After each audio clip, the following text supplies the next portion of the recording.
ഈശോമിശിഹായ്ക്ക് സ്തുതിയായിരിക്കട്ടെ. വിശുദ്ധ മത്തായി എഴുതിയ സുവിശേഷം 28-ാം അധ്യായം. പുനരുത്ഥാനം. സാബത്തിനു ശേഷം ആഴ്ചയുടെ 1-ാം ദിവസം രാവിലെ മഗ്ദലന മറിയവും മറ്റേ മറിയവും ശവകുടീരം സന്ദർശിക്കാൻ വന്നു. അപ്പോൾ വലിയൊരു ഭൂകമ്പമുണ്ടായി.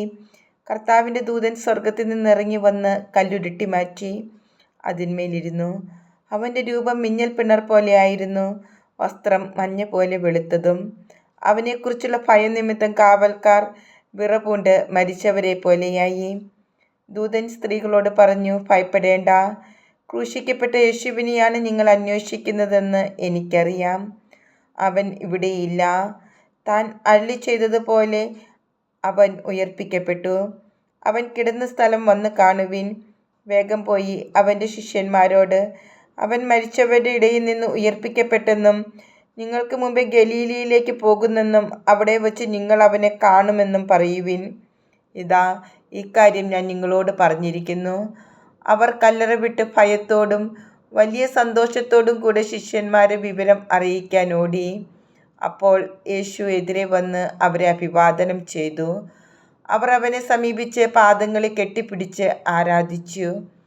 യേശു അവരോട് പറഞ്ഞു, ഭയപ്പെടേണ്ട, നിങ്ങൾ ചെന്ന് എൻ്റെ സഹോദരന്മാരോട് ഗലീലയിലേക്ക് പോകണമെന്നും അവിടെ അവർ എന്നെ കാണുമെന്നും പറയുക. കാവൽക്കാരുടെ വ്യാജ പ്രസ്താവന. അവർ പോയപ്പോൾ കാവൽക്കാരിൽ ചിലർ പട്ടണത്തിൽ ചെന്ന് സംഭവിച്ചതെല്ലാം പ്രധാന പുരോഹിതന്മാരെ അറിയിച്ചു. അവരും പ്രമാണികളും കൂടി ആലോചിച്ചതിനു ശേഷം പടയാളികൾക്ക് വേണ്ടത്ര പണം കൊടുത്തിട്ട് പറഞ്ഞു, ഞങ്ങൾ ഉറങ്ങിയപ്പോൾ രാത്രിയിൽ അവൻ്റെ ശിഷ്യന്മാർ വന്ന് അവനെ മോഷ്ടിച്ചു കൊണ്ടുപോയി എന്ന് പറയുവിൻ. ദേശാധിപതി ഇതറിഞ്ഞാൽ ഞങ്ങൾ അവനെ സ്വാധീനിച്ച് നിങ്ങൾക്ക് ഉപദ്രവമുണ്ടാക്കാതെ നോക്കിക്കൊള്ളാം. അവർ പണം വാങ്ങി നിർദ്ദേശമനുസരിച്ച് പ്രവർത്തിച്ചു. അത് ഇന്നും യഹൂദരുടെ ഇടയിൽ പ്രചാരത്തിലിരിക്കുന്നു. പ്രേക്ഷിത ദൗത്യം. യേശു നിർദ്ദേശിച്ചതുപോലെ 11 ശിഷ്യന്മാരും ഗലീലയിലെ മലയിലേക്ക് പോയി. അവനെ കണ്ടപ്പോൾ അവർ അവനെ ആരാധിച്ചു.